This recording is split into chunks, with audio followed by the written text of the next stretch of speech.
Blackwater is becoming a dangerous place to be an investigator as the hunt for the fictional killer of Catherine Pryor continues. 5 suspects remain. One of them is the murderer.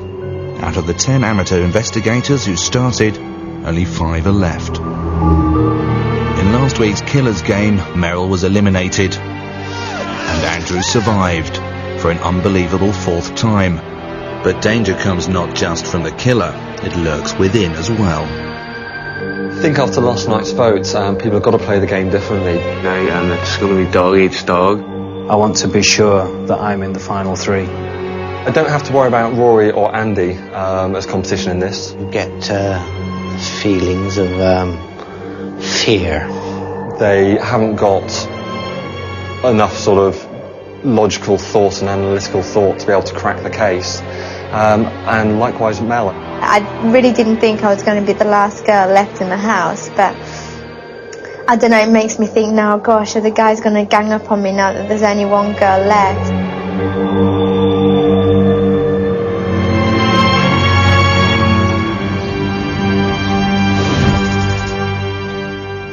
It's the next stage of the investigation, which is progressing fast. Felicity Wilmington claimed that the dead baby found in a secret room at Creeksy Place was her stillborn baby. Between my legs there was this tiny baby. The investigators believed her until they heard a tape recording that revealed she might have lied. Especially her. And the investigators discovered that the victim, Catherine Pryor, felt threatened by the father of her child, Anya. It's time for the morning briefing with Chief Bob Taylor. He's hunted over 100 real killers. Now he's guiding the investigators as they try and catch a fictional killer and win a £25,000 reward. Good morning, everybody. Good morning, Chief. So we begin our next stage of this inquiry into the murder of Catherine Pryor. We've lost another investigator to the killer. So first, let's find out who Merrill chose as lead investigator in her last will and testament. I vote for Nick to be the next lead investigator. He did it before and did it very well, and I think he'll do a good job again. The main advantages of being lead investigator are that you can relax a little bit because you know that absolutely for definite you're not playing the killer's game this week. Right, lead investigator, this is serious. The local paper has run a story revealing the investigators have the Wilmington necklace worn by the victim Catherine at the time of her death. The necklace was left as a clue for Andrew to find during a previous killer game. Outside of the briefing room, the only person that could know this is the killer. How did this happen? Who's been talking to the media? Have we got a leak in here? Nick, lead investigator, I want you to call the newspaper, find out where they got that story from. Okay. Will not tolerate leaks in my investigations, do you understand? Yes. Let's move on to the killer clue. Andrew survived the killer's game again and returned with a killer clue. I was thinking of asking for a compassionate leave, actually, Chief. You don't get compassionate leave on a murder inquiry, Andrew. You're lucky if you get sleep. I don't get that, Chief, at the moment. Well, that's all right. Andrew brought back this strip of 4 passport photographs of Anya, Catherine Pryor's 11-year-old daughter. Anybody got any thoughts on this? She might have been gone away with. So Catherine could have been taking Anya away. And who might be upset about that? Well, it's supposedly fathered. We know that Catherine feared Anya's father. We know that Trevor was Anya's genetic father. But Trevor says that Catherine believed that Jay was Anya's father. The first line of inquiry is to interview Jay Wilmington. Ask him why people think he's Anya's father, and ask him if he was threatening Catherine. Lead investigator Nick, it's your job to pick the investigators for the lines of inquiry. I want 2 people to see Jay Wilmington? Would you choose them, please? For Team 1, I'd like it to be Mel and Rory. The remaining two, Andrew and Richard, you are Team 2. What should you be doing? Talking to George Howick. Talking to George Howick. Has George got an alibi? He could have an alibi in that he could have been on the island when the causeway was closed. However, there was a very short time period that George could have left the island or on a boat. That's right, Richard. He said he couldn't get off the island on the day of Catherine's murder because he was cut off by the tide. He could have used the boat to get off the island. He could have murdered Catherine. Team 2, Andrew and Richard, you will go see George Howick. You're all clear? Yes, Chief. After the briefing, Rory, Andrew and Mel decide to have a bit of a laugh at ex-army pilot Richard's expense. Oh, quick, get Richard out here and give us all his... Oh, yes, that's what we... 34-year-old man driving. Yeah, well, he was born in 38, yes. One's pregnant. Is one on a ramp hot cold? I've drawn the short straw today with dear old Richard. He just told me why other teams have been failing and he hasn't, and the lines of inquiry to adopt. In other words, tag along behind, shut up, don't say nothing, I'll do it and we'll pass. And in the back there is a packet of sandwiches and a Coca-Cola tin.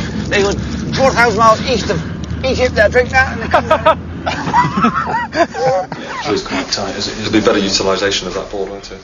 He's very focused, very into the game, very impatient almost. He wants to find the killer. And I know that even myself, I find that a bit too much. I want him to... If I could have my way, I would want Richard to calm down and step back and take on a few of Andrew's attributes. Richard's just going to get the piss ripped out of him when he gets out of this house.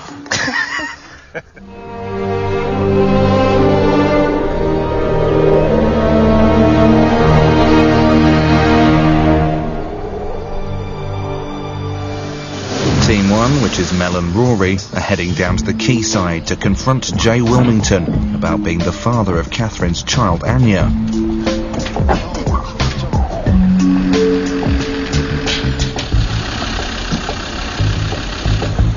Hello. We just wondered if we could ask you some questions. If Do you want to come down onto the boat? Yeah, that's fantastic. Thank you.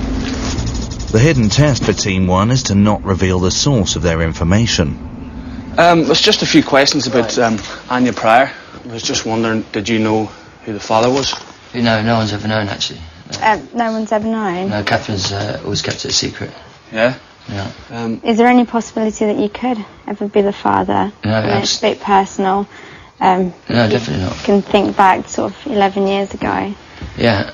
No, no, we were just friends. Why? Who's been saying that? It's just come into our inquiry, really. And we're not really at liability to say. But someone's been saying that, basically, that I'm Anya's father. No, it was just more of a, just a rumour that you could possibly be the father. We're just following up on queries. Well, there's no way, possibly at all, that that's true. Also, we have reason to believe you could have possibly been threatening Catherine. I know that it's quite abrupt the way I've put it. Who's been saying this as well? Again, I'm just not to say. I'm so sorry. I mean, it must seem really rude of us, but I can't actually say. I think that's probably everything then. I mean... Back at HQ, Nick has called the local newspaper to chase up the leak on the Wilmington necklace. Who was the anonymous source that she was dealing with? Right, well, unfortunately, we don't know who that anonymous source was because they left a note at the office on the day before yesterday stating that they'd handed over a necklace to you. Is that right? Right, okay. I'd like to get hold of that. That I could probably arrange. We could probably sort that out tomorrow, yes.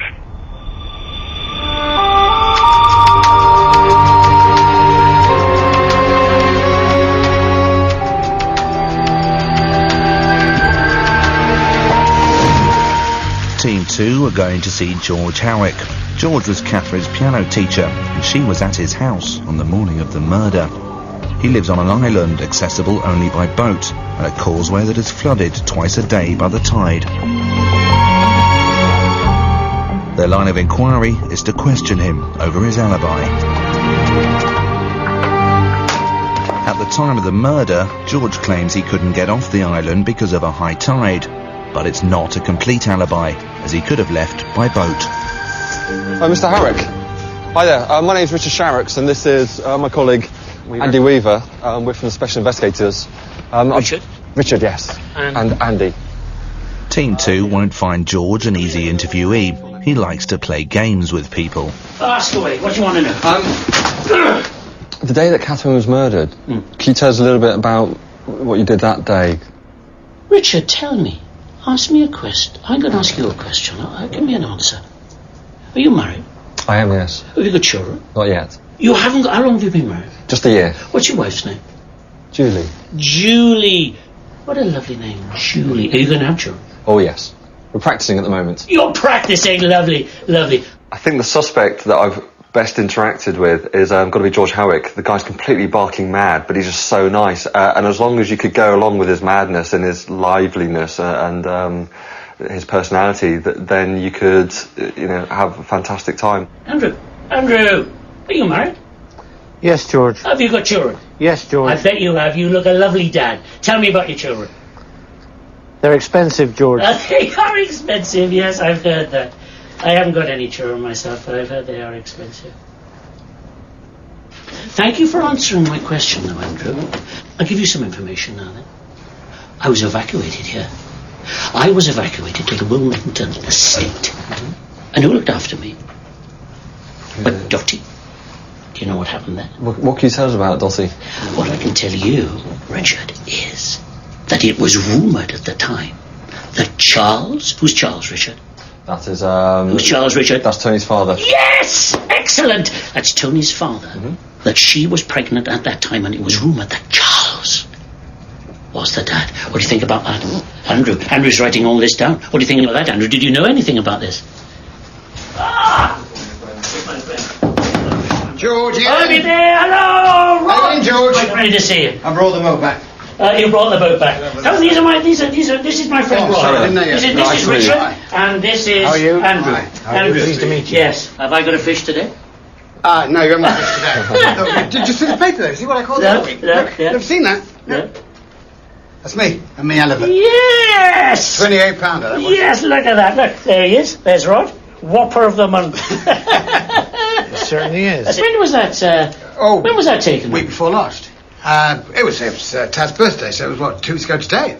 The hidden test for Team 2 is to realise the picture was taken on the day of the murder. When did you take the boat, or how long did you have it that time? I left about 6 in the morning, same as this morning. So you took it in the morning? Well, it would have been about midday when I got back with that.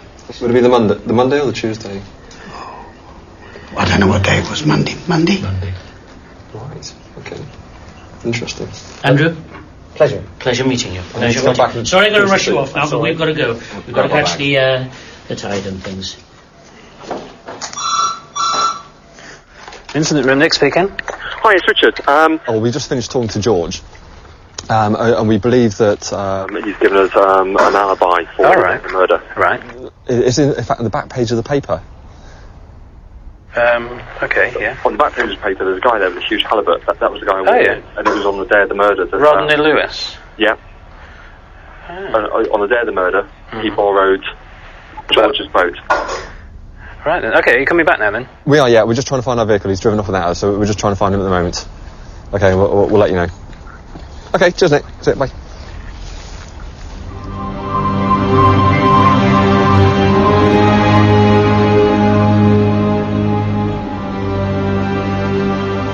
What Richard and Andrew don't realise is that they are now stranded alone on George's Island.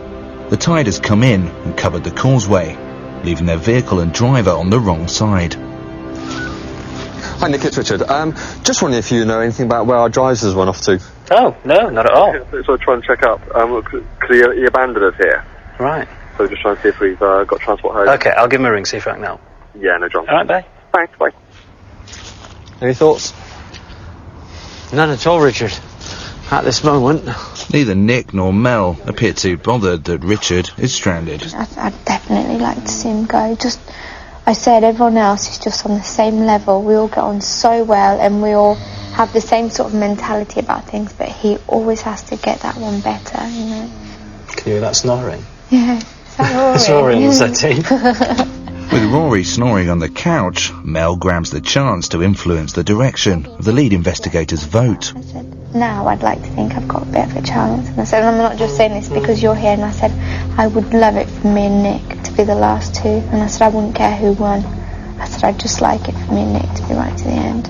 A couple of weeks ago. Being lead investigator gives you a slight bit of power, and it also allows you to be perhaps a bit more perceptive of how people are dealing with you. If people have been a bit off with you for weeks on end, and then suddenly this week they're really nice to you, you think, oh yeah, I know why you're sucking up to me this week, because you don't want me to pick you. You're a good leader and you've done everything so well. And like what Meryl was saying about you last week, it's just brilliant to work with.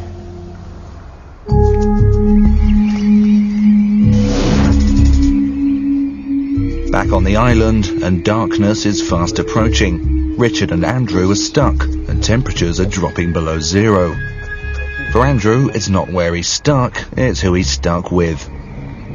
So difficult to get on with him. I mean, he wants to win this game more than anything in the world. Andy knows his own limitations, and so, you know, he thinks that I'm a little bit better than himself, so he lets me get on with it, and that works for me quite nicely. Actually, when you look at it, it's a little bit sad. I don't think he's got a great many friends, actually.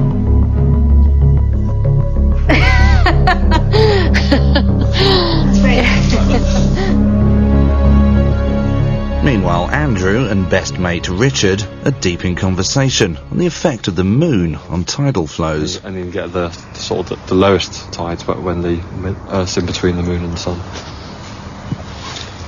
But you can predict it all because you know where the sun and the moon and the Earth will be in relation, so you can predict it all. And you come up with an almanac which gives you tide times. You know, you can do that many years in advance, so you can do tide times and sunrise, sunset. It's the same every day. You know. Throughout the year, you can predict that. The time between tides based on how long it takes the moon to go around the Earth and all that sort of malarkey.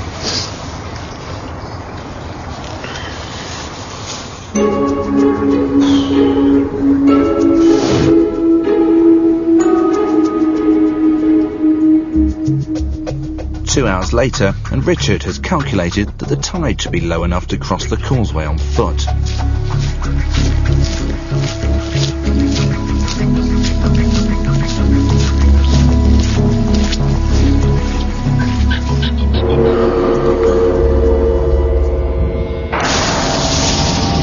Richard and Andrew have been stalked by the killer, who has fired a flare, illuminating a board with the taunting message, "Coming out to play." It's the invitation to the next Killer's game. Polaroid photos show 2 locations: the old quarry, deserted barn.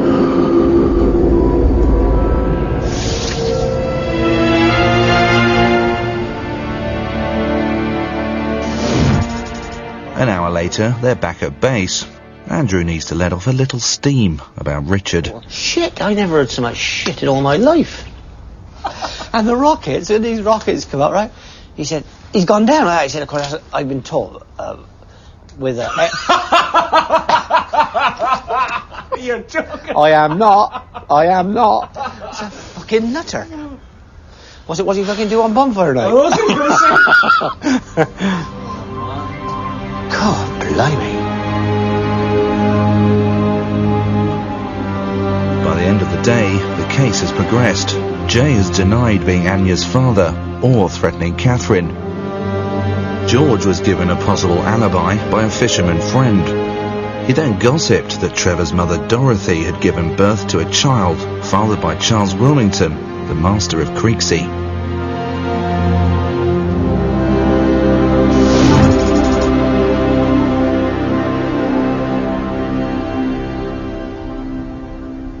Good morning, everyone. Morning, Chief. Right, let's get down to business. Team 1, how did Jay react to the allegation that he was the father of Catherine's child, Anya? He was quite shocked and denied everything. Do you believe him, Rory? I don't think he's telling the truth, to be honest. I think when you're growing up young and a certain crowd, you tend to do things when you're younger, so there's maybe been some sort of relationship. Do they, Rory? What do you mean by that? Maybe they got drunk one night and had a You know, a wee bit of jiggy like. Is this from your own personal experiences, Rory? Yes, it is. What's jiggy? Sexual intercourse. Sexual intercourse. Yes. I think I'm aware of that term. Team 2, you went to see George. What did you find out? A friend of George's entered the property. On the day of the murder, he took George's boat at 0600 hours and gave it back at midday. So what does that tell you? That tells us that George was stuck on the island because the causeway had closed and his boat was not there for him to use, so George has an alibi for the time of Catherine's murder. How can you be sure? It doesn't give him a complete alibi, does it? What time did you bring the boat back? Midday. That's quite crucial. You'd ask the paper, what time that photograph was taken and whether it was on George's boat. Possibly. Nick, did you speak to the journalist who wrote the story about the Wilmington jewel? The anonymous tip-off came through a note delivered to their office. And no idea who it's from? No. OK, so Team 2, you need to get to the bottom of the leaked story, and while you're there, follow up on George's alibi. Is that clear? Did you find out anything else yesterday? George also told us that he'd been an evacuee living in a cottage at Creeksea Place between 1941 and 1944. During that time, he was cared for by, as he called her, Dottie, Dorothy Travers. And there was a rumour going round during the time that George was at Creeksea that Dorothy was pregnant by Charles Wilmington, who was the father of that baby. So you're saying that Charles Wilmington is the father of the dead baby found at Creeksea? That's what we're saying, yes. Team 1, let's talk about your line of inquiry. Go and interview Felicity and find out whose baby that is. Has she been lying to us? Is it hers? Or did it belong to? Dorothy. Dorothy Travers. Trevor's mother. What do you think about Trevor's relationship with the Wilmingtons now? Seems rather close. Keep your friends close, your enemies closer. That's a bit deep for me.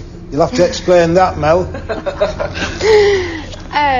Maybe it's a fake friendship. If he's trying to get his revenge back on what the Wilmingtons have done to his family, it's a fake friendship. But then that time we done the surveillance, I noticed Trevor coming in and meeting Jennifer, and they seemed quite close. You know what I mean? There was a kiss and a hug. What do you mean close? It seemed a bit too cosy, if you know what I mean. Plus, Tony Wilmington's in a wheelchair, so... Come on, spit it out. What have you got in your mind? Tony Wilmington's in a wheelchair, so Jennifer Wilmington might be sleeping with Trevor, if you know what I mean. Right. Gum, it took us a while to get there. So remember, suspect everyone. Trust no one.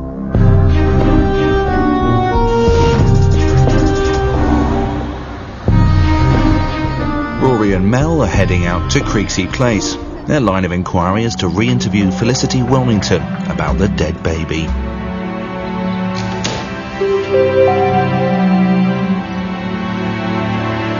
Felicity claimed it was her stillborn baby, but new evidence suggests the baby belonged to servant girl Dorothy, suspect Trevor Doby's mother. The investigators need to uncover the truth.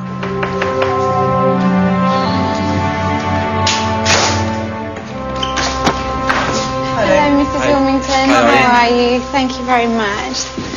Thank you.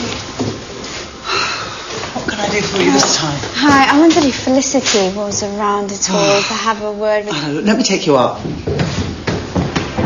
She's not making much sense. Okay. And she's still on a lot of medications, so just have to see how she goes. I don't think you've been to this part of the house, have you? It's amazing. This is the Jacobean bit. Oh, okay. So it's all a bit, mind your step. Felicity? Hello, Felicity. How are you today? Hello. I'm all right. Felicity, I just wondered, could I ask you about, do you remember Dorothy Travers at all from when you were a little girl at the house? Oh, yes, she was one of the housemaids. Is there anything you can tell us about Dorothy?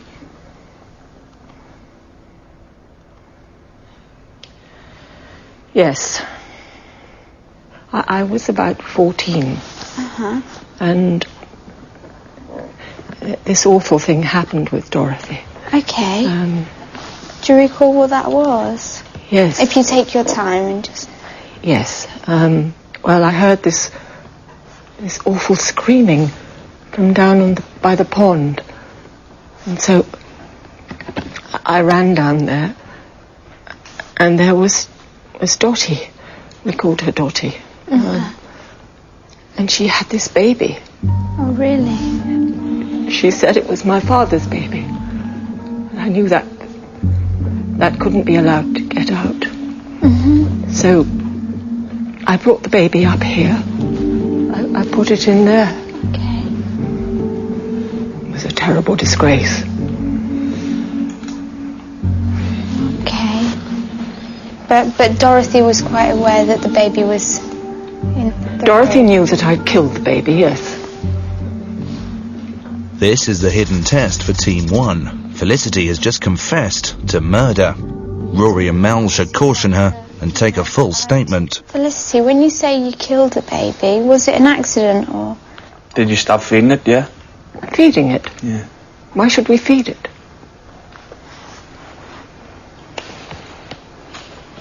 Do you know how the baby died, Felicity? I killed it.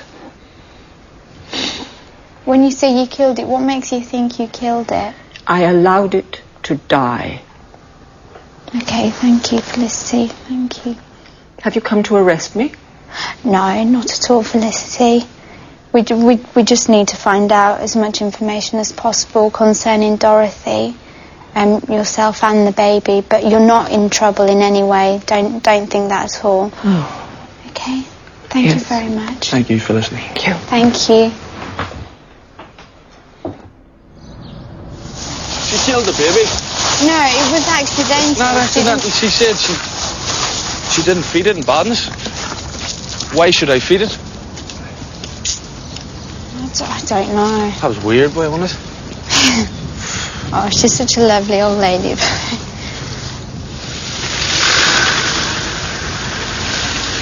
Team 1 head back to base. Mel is starting to worry that she may have done the wrong thing at Creeksea. Dorothy never asked about the baby. They never spoke about it. She knew that she killed it, but they never spoke. You know, at the point where she said, "I killed the baby," did you caution her? No. Do you think you should have? Because I said to her, she was like, you're here to arrest me, and I said, no, we're not here to arrest you. We're trying to get as much information as possible. I think you were right that we don't arrest them, but you shouldn't have. I don't think you should have said that. Mel is worried that if her team fails, the other investigators will vote for her to play the killer's game, ahead of Rory. Well, I think Richard will definitely vote for me because it's very obvious that there's no love lost between me and Richard, and Andrew's made it pretty obvious that he's going to choose me to do the killer's game as well.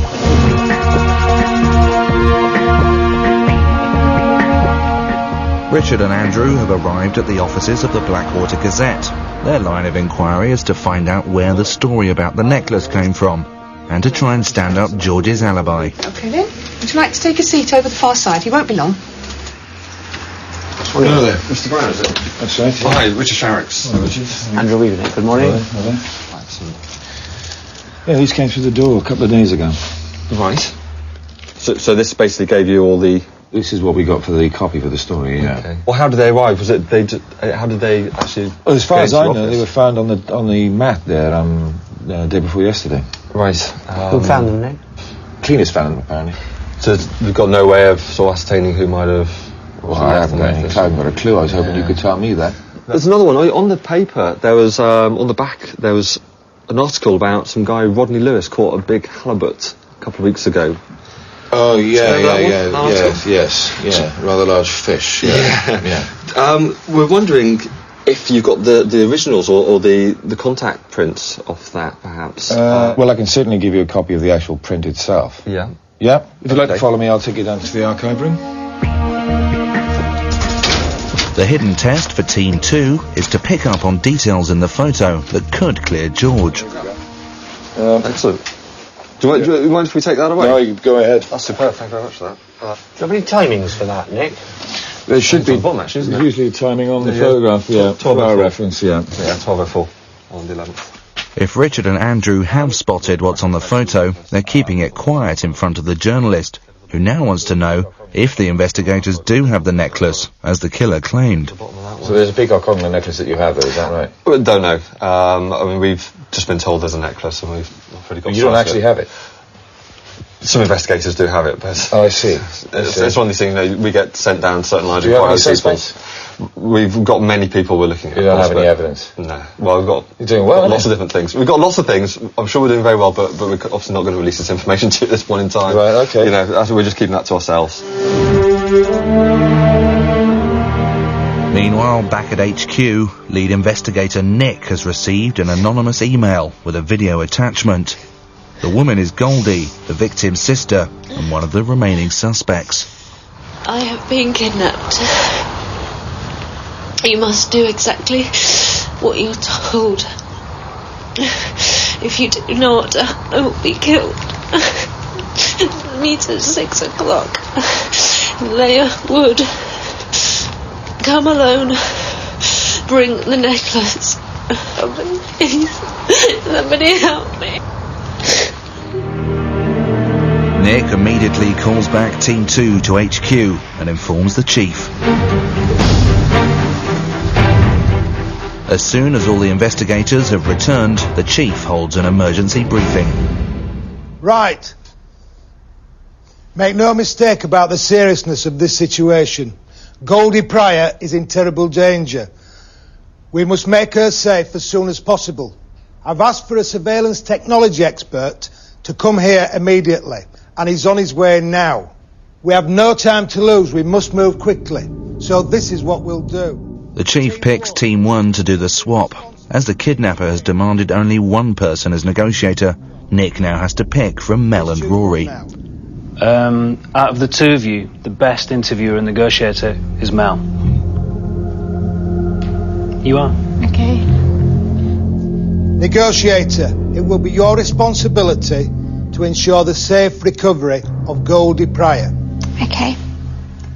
Do you have any questions, Mel? No. No. Okay, yeah. Are you sure? Yeah, no problem. Yeah, I can do this. Definitely.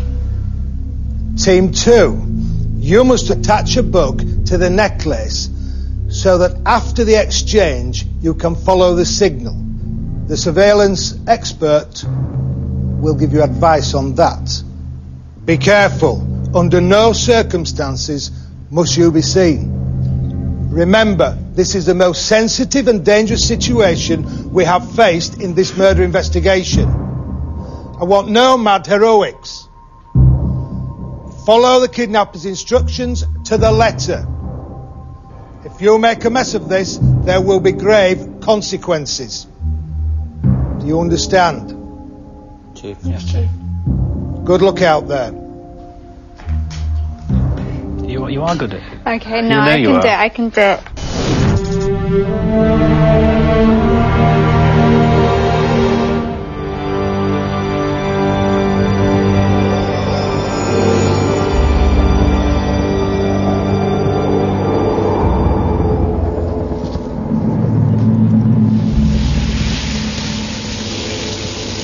Deep in Leia Wood, the kidnapper is making the final preparations to swap Goldie Pryor for the Willington necklace.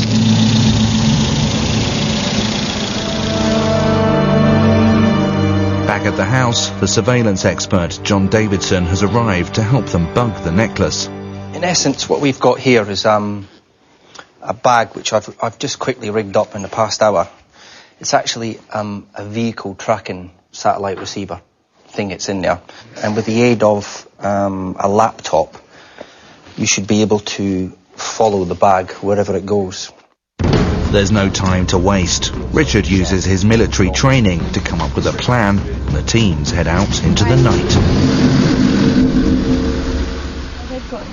John in the van as well. Oh God, I bet Richard's going to drive him mental. I think if we're following the guy, we don't want to be stuck inside the wood necessarily, because we don't want to be getting bogged down. You can see on Andrew's face he's going, his conversation is so boring. Mel and Rory head straight for the rendezvous point. Team 2 stay out of sight down the road, ready to track the necklace and the kidnapper. Richard's hoping his colleagues will turn into a slick military unit. Who's that over there? That's Goldie. Our Goldie and the killer. Oh, for sake, bastards, that is Goldie, isn't it? Communication is the key to the operation. Rory, can you hear me? Andy, over. You need to tell him that you can't hear him. Rory, this is Andy speaking. I can hear you trying to come through, but I can't hear you. Over.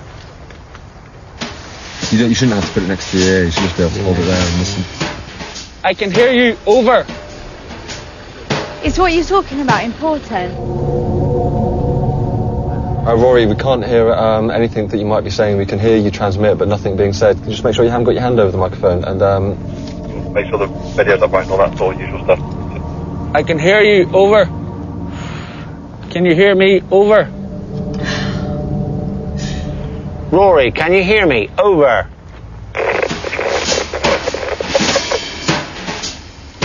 Something's not right, is it? Rory, can you hear me? Over. Just tell him to shut up from me. Can you hear me? Over. I can hear you. Over. Fucking hell. This is Rory. She is now making her way towards location. Rory, this is Andy speaking. I didn't hear that, but I heard your message 25 seconds ago. Could you go back to what you were doing before? Over. She is holding her hands up. Over. Hello, Goldie? Hello. Are you okay? Yeah, can you just do what they want? No problem. They've got a gun at my back. Okay? There's a gun at my back. Just do what they want, because they're going to kill me, alright? fucking hell. Ask him. There's been gunfire shot in the air. Over. I heard you, Rory. Tell us what's going on. Is she okay? Tell us what's going on, Rory. She is holding the bike up. Is she okay? Keep commentary going, Rory. The ransom exchange is the most dangerous part of a kidnap. Mel must not antagonize the kidnapper in any way. Just put the necklace in the bag and they'll let me go. The necklace is in the bag. Put it in the bag at the end of the rope. The necklace in the bag at the end of the rope. The necklace is in the bag. Put it in the bag on the end of the rope. The rope on the floor. On the end of this rope? Yeah, can you see it? No problem. Okay. She has now climbed over logs and is approaching. Over. Roger. Keep coming, Rory. Just say Roger. Just say Roger. Let him do the talking. She is now making her way towards Goldie. Over. Roger. Roger. I will put the necklace in the bag. Can I have Goldie? Please. Okay, I'm putting the necklace in the bag. She is now kneeling down and setting the bag down. Over. Roger. I did think, oh my God, I'm going to get shot at here. He probably thought Barbie's coming to rescue Goldie because I was dressed all in pink. He's got into the car. Over. The killer is now on the move. Over. He is on the move. Goldie, do you want to carefully walk towards me? He's on the move. Look. Cool. Okay. Kidnapper's on the move. Can we go? Yeah. Can we go? We want to go back out onto the main road, turn right, up to the junction, and then left.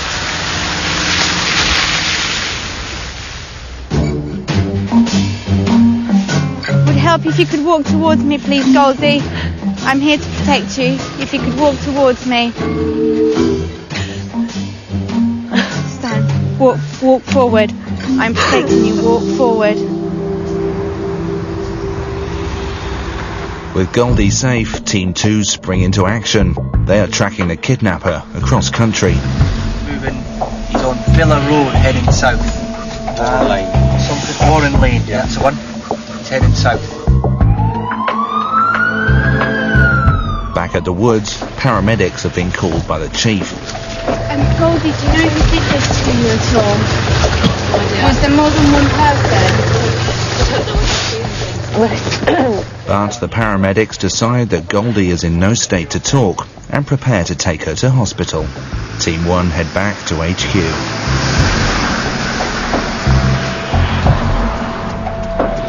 We're supposed to be at supposed to come to the T-junction, then at the T-junction we go left and then right. Right, so we'll go straight across yes, here. Please. I'm a little bit unsure where we are. After a promising start, Richard is now lost. Yeah, I think we actually went the wrong way. Just keep your eye open if you can see it. But it doesn't take him long to get back on track. The signal has led them to a deserted quarry. Back at base, Mel, Nick and Rory are on their favourite subject, bitching about Richard. I know it sounds horrible, but it's almost if you want them to lose the car, just so that he doesn't have that much glory. There you go. Back at the quarry, they've lost the car, but found the bag. It's gone.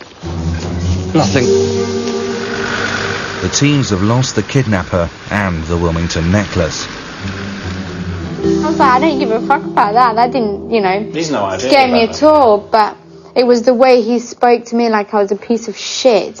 What did he say to you? Well, you know that it happened, and we all sort of went over to have a look, and it was as if no one. Hello. Back again. How are you? I've been trying to ring for about the last hour and a half, but the phone says it's engaged the whole time. We followed them, got all the way, and picked up the bag, which he'd thrown out the window with Son's necklace. With what? Without necklace. Oh, without the necklace, taking the necklace off. Yeah. After swapping war stories about the kidnap, the investigators settled down for the case conference. They discuss motives for the murder, and Richard is playing devil's advocate with Andrew, who seems to be playing a game of his own. He should have a part of. I think Trevor Doby. I think he's a liar. I think he's got skeletons. He doesn't appear to be doing what he says to be doing on the house. He seems to have a hold over the Wilmington family. He was in the area of the attack on Tina Wells because he's working opposite. And what's your reason? I got absolutely no idea. He just looks as though he's built for it. Just why did you kill Catherine? Why did he kill Catherine? As I've always maintained, Rory and Andy aren't capable of coming up with a motive and the theory and the story by themselves. With £25,000 on offer for the winner, Andrew is keeping his cards close to his chest. But why did you kill Catherine? Because you want part of the Wilmington estate? Why did you kill... Oh, can I question you the same? I will do, viciously. No, it's the only way you'll get information is by asking each other candid questions. If you beat around the bush, then you're not doing anyone any favours. Yeah, but equally your motive will be just the same. It won't be foolproof at 100%. Oh God, yeah, no, completely so agree. I'll leave it at that. It's time for the final briefing. Good evening, everybody. Good evening, Chief. Now then, did the kidnap exchange go according to plan? Mel, you were the negotiator. Yeah, we did get Goldie Pryor back safe and well, and the kidnapper did get the necklace. Do you think the kidnapper is the killer? Andrew? Not necessarily, Chief. I think there may be two things going on here. I think, as regards retrieving the necklace, if the killer had already given it back once, I don't know why you want to retrieve it again. So the killer and the actual kidnapper and retrieving the necklace could be two different persons or persons. Might be right, Andrew. Right, let's move on. It's time once again to decide who will play the killer's game. It's judgment time. The chief will now pass or fail the teams on their lines of inquiry. Team 1, Mel and Rory. On day 1, you went to ask Jay about the rumours that he was the father of Catherine's daughter, Anya. Why, who's been saying that? Oh, and we're not really at liability to say. You didn't tell him that Trevor Doby had passed that information on to us. That was good work. Well done. On day 2, you went out to Creeksea to find out the truth about the dead baby. and you needed to question Felicity. Did you find out the truth? Let's take a look. Dorothy knew that I'd killed the baby, yes. But I couldn't do anything else. The baby could not be allowed to live. What were you taught at training school about confessions? What did the teacher that you should do when someone makes a confession? Caution them, is it? Caution them. I forgot clean all about that. Felicity had just admitted killing Dorothy's baby. Without a caution, nothing Felicity said would be admissible in a court of law. Once you suspect that person has committed an offence, you must caution them. I sent you out there expecting you to brandish the sword of truth. And what did you do? You walked in there with a sandwich knife with jam on it as if it was going to be a tea party. What have you got to say? Sorry, Chief. Better luck next time, maybe. You don't always get a next time on a murder inquiry, Rory. Get a next time on a murder inquiry, Rory. Remember that. So, Mel, Rory, I have no choice. I am failing you on your lines of inquiry. Mel and Rory can now be voted for to play the killer's game. Richard and Andrew, on day one, you went to interview George Howick on his island. George's pal, the fisherman, said he'd borrowed George's boat 2 weeks before. You realised the importance of that date. What was it? The 11th, Chief, the day of the murder. He brought with him a picture from the local paper. You realised the importance of this photograph, that this might provide an alibi for George. That was excellent work. On day two, you followed this up. What happened? Let's find out. Right, do you mind if we take that away? No, you go ahead. That's superb, thank you very much for that.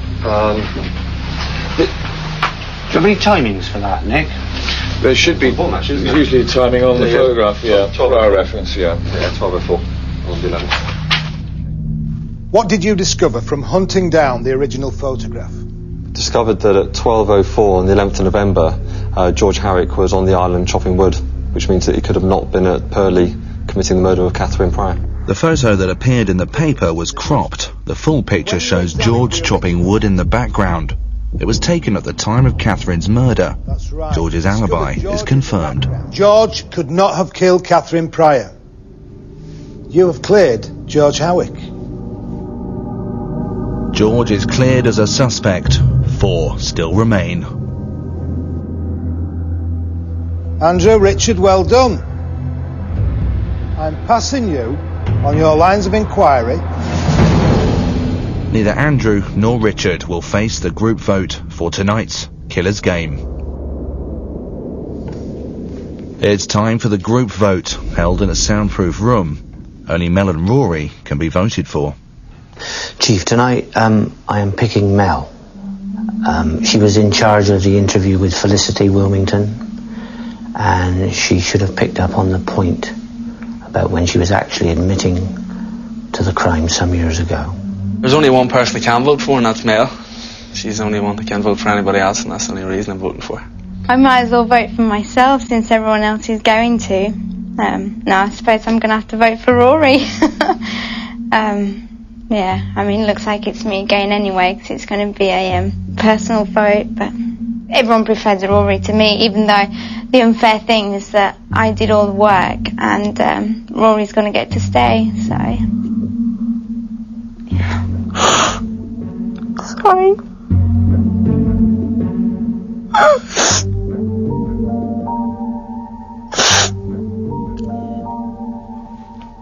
Sorry, I'm so stupid. Thank you for your vote, Mel. Please send the next one in. With just one vote to come, Mel has 2 votes, Rory has 1. Mel's future as an investigator is in the hands of her arch-rival, Richard. Richard, who are you voting for tonight and why? Mel's worked very hard. As the same with all of us, Mel has some flaws, but Rory gave no support to Mel whatsoever in that investigation. So Mel did a good effort, but Rory let her down, and that is the reason why I vote for Rory. Richard, thank you.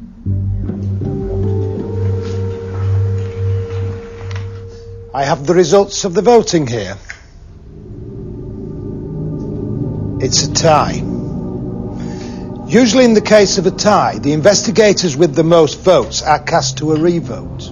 However, as there are only two of you, the lead investigator will cast the deciding vote. Mel's had one stay of execution. Now her future and Rory's are in Nick's hands. Would you please choose that person now? My choice has to be Rory, simply because I think Mel has got a lot more to give this investigation still. Fair play. Thank you, Nick. The second person to play the killer's game is picked by the lead investigator, and everyone is up for the vote. I'm going to try and justify it. Rory, I'm afraid you've got to do it anyway. Andrew, I just think you need a night off. You've done it 4 times now, and I think you'd really appreciate it. And Mel, you've put yourself completely at risk by taking the key role in the kidnap liaison. So tonight it's Richard. I know you can do it, mate.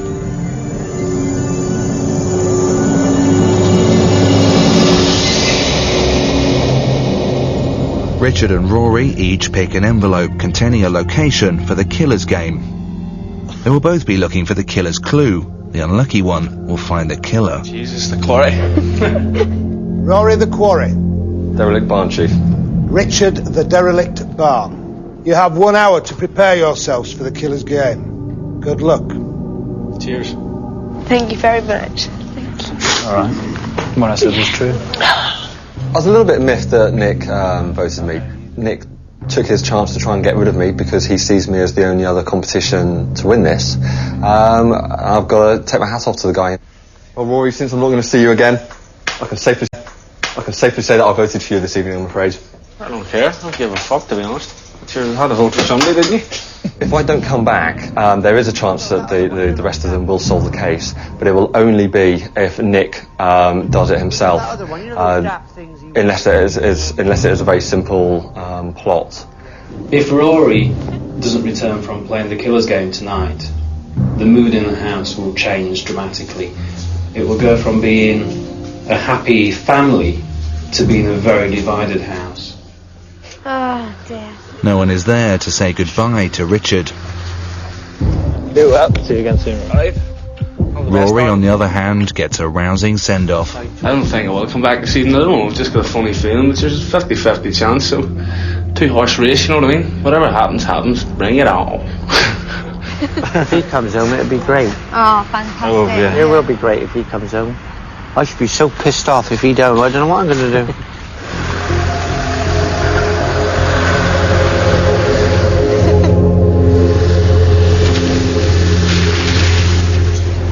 The two investigators head off separately to their locations. They are blindfolded and alone.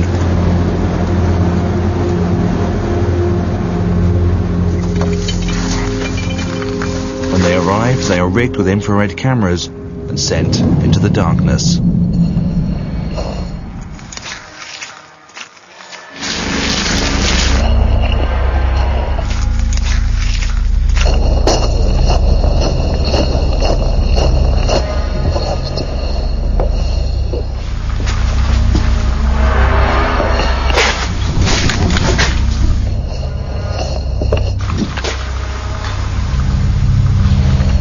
Stench of dead things always gets to you.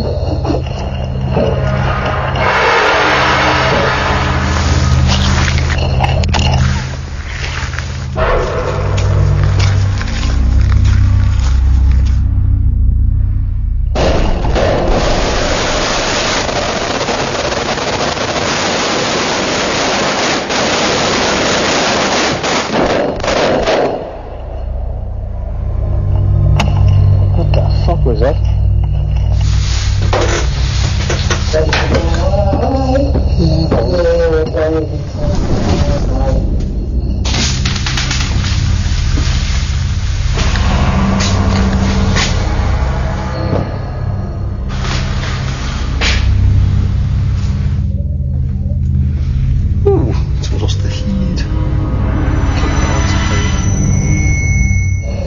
Very bad place to be, I think. Photographs. Must be the killer's den. That's not a good sign.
Evening.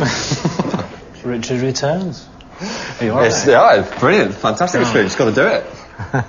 Was it all right? Oh yeah. It's tonight. Cheers. Easy. Yeah. It was a double smack on the head. You got one for Rory not returning, and then you got another because Richard returned. So it wasn't great. Absolutely gutted, yeah, definitely. It's an exciting time, and I thoroughly recommend it. I just felt like saying, Richard, get your head out of your arse now. I lost a crazy Irishman, and he was my friend. This recording starts screaming. You're going to die. And I was like, well, anyone would have. Yeah. Absolutely awful. I felt I wanted to be home. I didn't want to be here. Next week on The Murder Game, hidden cameras reveal the truth about the kidnap. There's more to it than you realise. What are we going to do, John? You said it would be okay. A shocking revelation about Catherine's past turns the case on its head. There we go. Shit, man. The bloody house is on fire. And a mystery arsonist strikes at Creeksea. For more on the investigators, turn to BBC Three Now for Inside HQ. Digital viewers press red to play The Murder Game Interactive. Look at the killer's clue brought back by Richard and see if you can solve the case.